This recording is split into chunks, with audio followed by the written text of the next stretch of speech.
Hi, this is Andy Wicks at mediapreview.net. That was a demo for the 8mm Distress Kit 4K, and now I'm just going to give a little tutorial on what it is and how you use it. I'm working in Premiere here, but the Distress Kit works equally well in most editors and motion graphics programs. If you're wanting to check whether your system can work with the 8mm Distress Kit 4K, then the thing to do is to download the free samples and have a little play. So what we've got here is a collection of clips, and these have all been scanned at the best quality and at 4K size from 8mm cine film, Super 8 and Standard 8. And you use these clips to lay over your footage and your edits to give a kind of old school feel, a bit of a flourish. Since we introduced the Distress Kit in 2009, you see a lot of these sort of effects on TV and in films. But I always think a good example is the title sequence to the program Californication. You can check that out on YouTube. More recently, the title sequence to Making of a Murderer uses these kind of effects in a very subtle way. So what we have here firstly are the damage clips, and they tend to be fairly long stretches. They come in different strengths, and you overlay these on your clips to add texture and dust and scratches. Next we've got some light leaks, and these sort of flare over your footage. Then we've got our numbers and text, countdown and the ends, and there's some leaders in there. And then you've got your transitions. They tend to be sort of quick little flashes that you lay over your edits. And then also we've got some out and out grunge. Let's get down to business. What we've got here is an HD sequence. You can see that it is full HD 1920 1080, and basically I've sort of desaturated these clips. I'm using the onboard three-way color corrector, which most programs will have something like that, and so I've sort of taken the color out down a bit, and in some cases turned them to black and white. So let's make a start. So first of all, we're going to put some damage onto this first clip, and I've picked a fairly light damage here, and I've put an in and an out point, and you can see that these are long stretches. I've just taken a little bit there, and so the first thing we need to do is to scale it down, because the 4K clips are much larger than the HD footage. So we'll scale it down to 65. So next we need to take out the white, and we use the blending modes for this. Multiply takes out the white, so we'll put that on, and then let's have a look. And you can see it's just introduced little flashes, little touches of dust and scratches. This clip here you can see has got quite dark areas. So it might be nice to kind of reverse out the dust and scratches and have them a bit of a lighter colour. Now there's a couple of ways we could do that. We could put one of the clips that are on black. So let's just try that and see how that goes.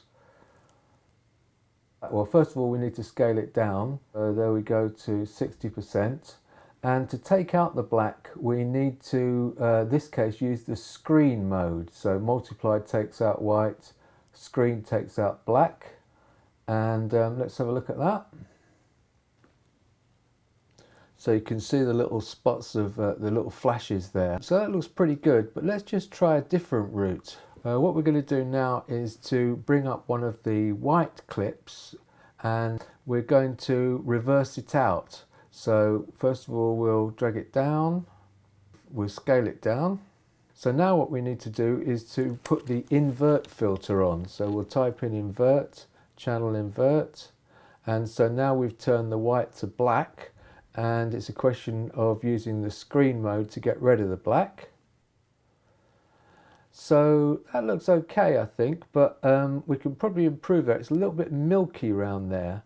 So let's just, what we'll do now is bring up the three-way color corrector. We're just going to increase the black level slightly just to try and get rid of some of that milkiness.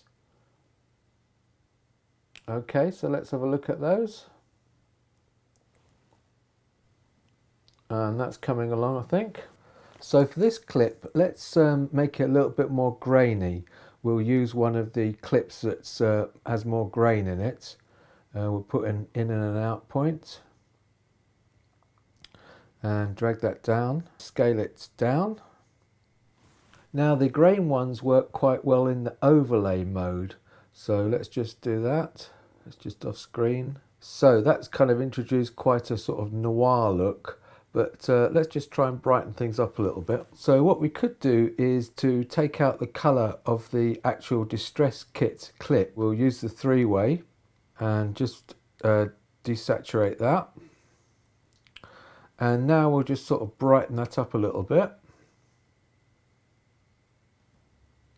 And maybe we could take the opacity down a bit on this one. So let's have a look. That looks pretty good to me. So for this end one, let's go for one of the blue flashes. Let's pick that splodge there, lay that down, scale it down. Then in this case, we need to take out the black, so we'll use the screen mode. That looks good. So let's have a look now at the light leaks, and we'll find one to put over the start. This one, in fact. To scale it down, we could keep the sprocket holes in here, and then we need to take out the black, so we'll use the screen mode.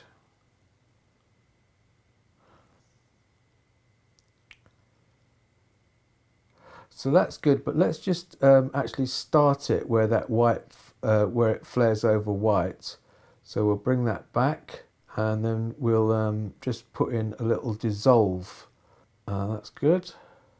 And now let's put something over here. We'll choose another one. And with this one, let's just sort of do something a little bit different. Well, first of all, we'll scale it down. But this time we'll rotate the clip, so it flares up from the bottom, and so we'll rotate it -90, and then we need to scale it back up. We're still under 100%, and so we'll move the clip up, and let's find out a good mode for this. Add, I think, will probably work, so let's go with that and have a look. That's interesting. We'll draw a little mask here, I think, and so it's not going over the whole shot.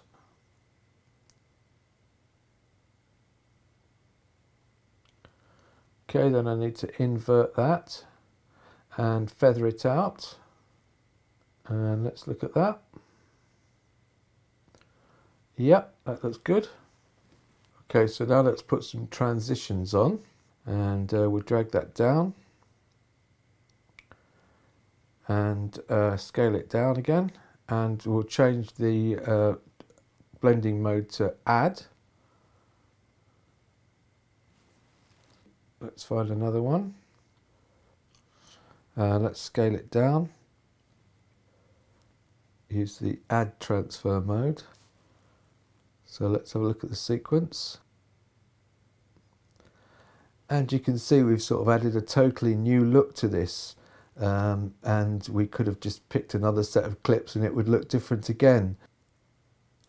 I think that's the beauty of the Distress Kit. It's kind of flexible and fast and fun. We're just scratching the surface of what we could do.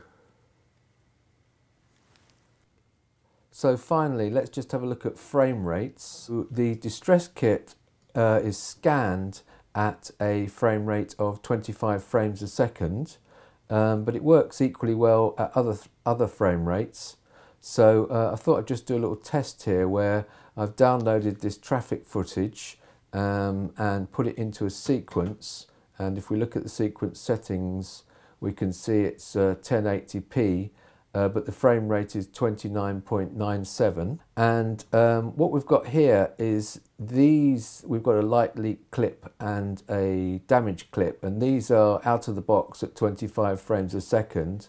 Whereas these ones, what I've done is copied the footage, duplicated it, and then going into the modify properties, I've interpreted the footage and changed the frame rate to 29.97.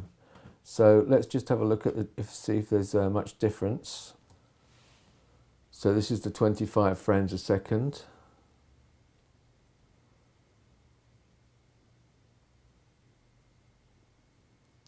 And this is the 29.97, which is playing faster.